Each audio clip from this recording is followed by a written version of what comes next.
கொய்யாக்காய் மரம் பாருங்க. எங்கள் தோட்டத்தில்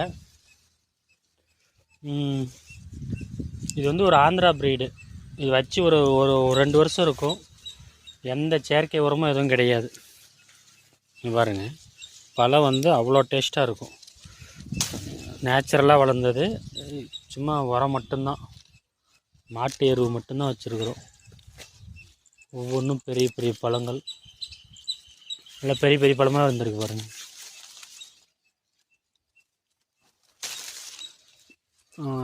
இங்கே ஒன்று இருக்குது.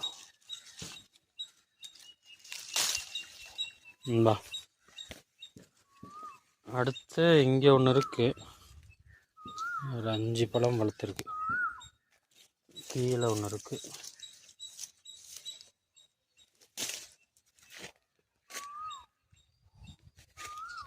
இதுக்கு மேலே விட்டாலும் வந்து பாருங்க, கடிச்சிருக்கா குருவி, அந்த மாதிரி கடிச்சு வச்சிரும்.